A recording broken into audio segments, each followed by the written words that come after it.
Okay, uh, I stayed over there a while, and I got an offer, a kind of an unusual offer about that time.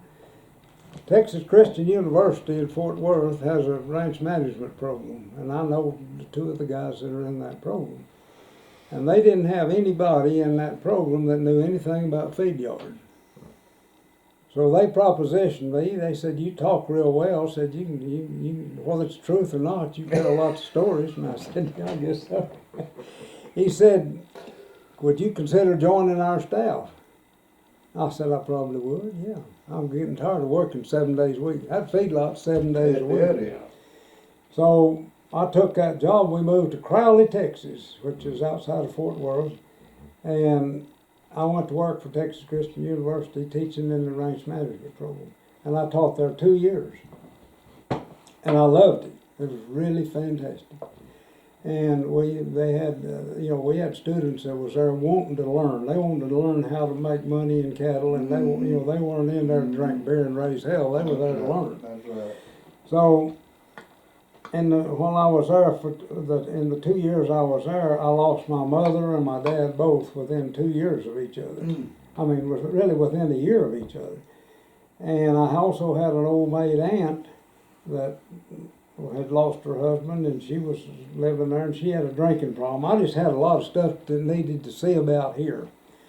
So I moved back here, and I moved to the J.A. Range. I took over the management of that. Molly Hartley and I put me in there, and we moved to the J.A. Range. And I was able to take care of the property that I needed to.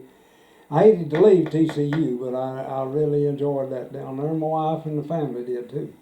Well, anyway, to make a long story short, Monty and I got along fine.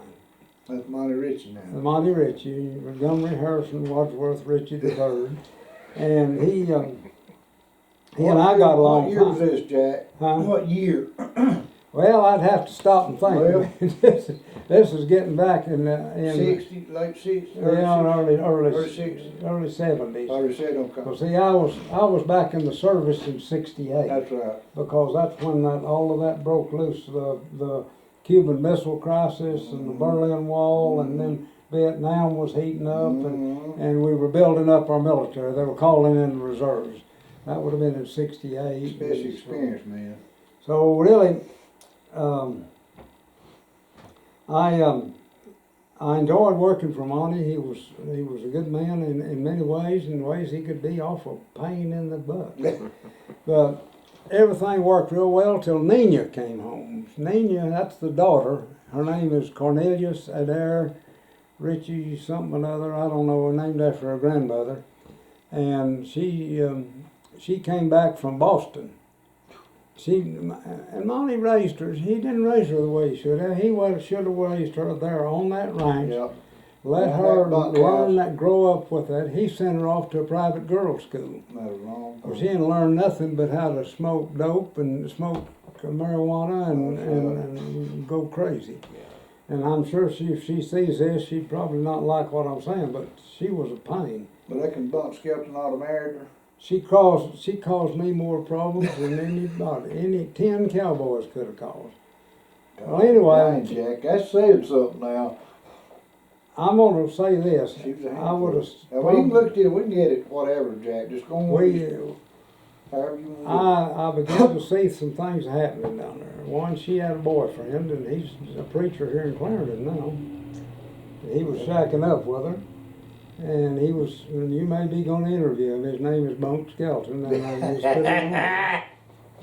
That's right. And that's Punch that you're going to interview. I know, yeah, Punch. Well, anyway, I had that problem to contend with. We had the cow boss, who was Roger Johnson, and he was stealing everything that was loose. Mm-hmm.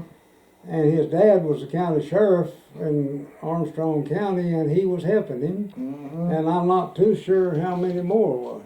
Well, now, what do you do when you've got people stealing from the ranch you're running, and they're doing it in the wide open? And the law protecting them. And the law is protecting them. And so Everett, who was Everett Johnson, who was the sheriff up there, was on the tape too. Mm-hmm. Well, Tom Blasingame told me, said, Jack said, don't never saddle a horse that you haven't got a pistol in your shout pocket, because they're out to get you.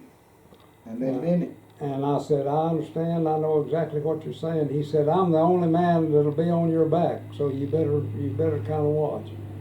He said, if I see something that looks bad, said, I'll be right behind you. And I really appreciated old Tom. He was. And Tom, probably one of the most famous cowboys. Oh, he was. Coming out of his J.H. He was an Indian, and boy, he was a top hand. Never said nothing. Quiet. Right all day and never said a word.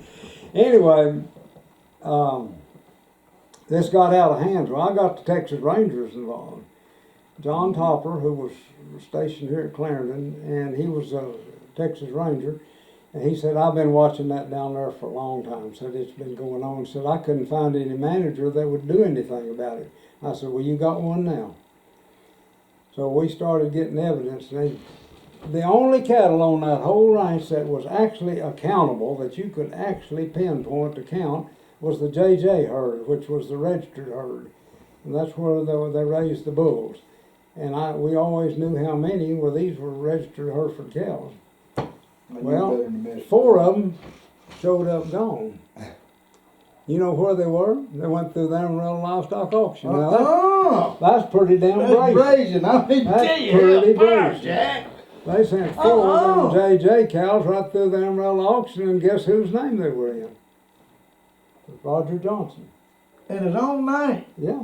They were brazen about it. They got by with it as long as they were. Yeah. I'll tell you something else. He had a Molly trailer, a nice-looking Molly trailer behind his house. A Molly is a tongue trailer, but it's inline. Mm-hmm. It's an inline trailer. Okay, just so you know. It's really a nice trailer. Yeah, I mean, it's Cadillac of a trailer. Well, they sat there, and one day he asked me, come over in the office, and he said, Jack, do you suppose anybody would care if they had a car bay there that would hold 10 or 12 vehicles? Mm-hmm. If I put that trailer down there and painted it? And I said, I don't suppose anybody would care. And I said, doesn't look like it needs painting. He said, well, yeah, I wanted to paint it red. It was white. So I went down there one night and helped him with buffing that thing down. And I thought, well, this thing really don't need painting. But anyway, we buffed it down. I helped him paint it, or he painted it. Well, when this all came to a head, one of the brand inspectors asked me, said, have you seen anything of a white Molly trailer down here? And I said, yes, sir, I have. I said, in fact, I helped paint it. There it is. Didn't know it was stolen. Had no idea it was stolen. He said that trailer was stolen up Panhandle. Oh, them ghost brand inspectors had a lot of fun out there. They said, okay, we'll handcuff him, we got to take him in. That's right. They could have, really. I mean, legally they could have. That's one of them deals where you'd had to prove some which way you didn't know it was stolen. Well, I had been played straight with them all the way. I know. They told me, and finally they filed on. There was a guy that ran a store here in Clarendon. He filed on Roger Johnson. He stole a 2-way radio out of his store. Just picked it up and walked out with it. Well, he filed on him, and there was some other things. He filed on him, and they tried him here in Clarendon. And I be danged if there wasn't a woman in there on that jury that hung the jury.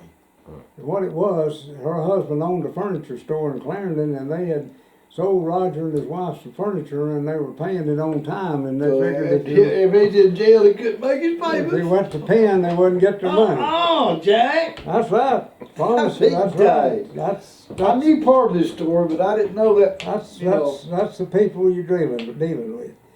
So anyway, they caught up with him. They had videos of him hauling feed out of the Ashtola plant cake house, putting it in the garage up at the sheriff's office at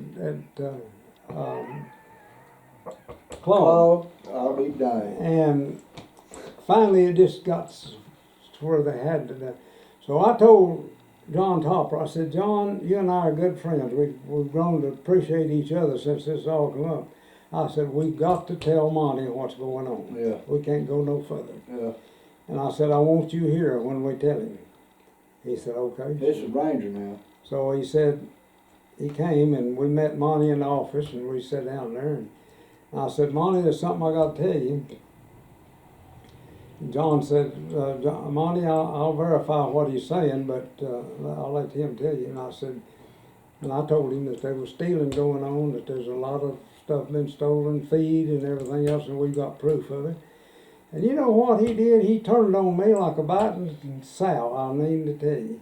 He said, you have never liked Roger since you came here. Said you've been picking on him ever since you came here. And after Monty got up and left, I told John Topper, I said, well, that puts the icing on the cake, because I cannot work for a man that feels that way about it.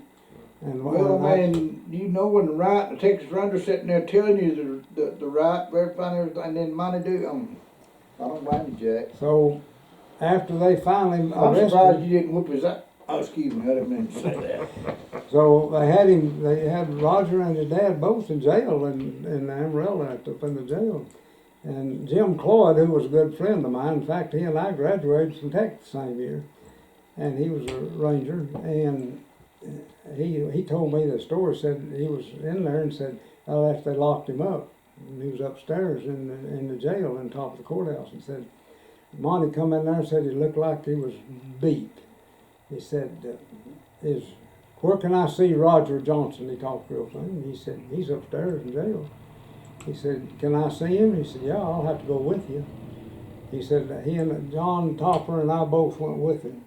And said, we went up there and said, he walked up in front of where we had Roger incarcerated, locked up there. And he said, Roger, said, is this true about what they're telling about you stealing from the ranch? And he said, yes, sir, it is.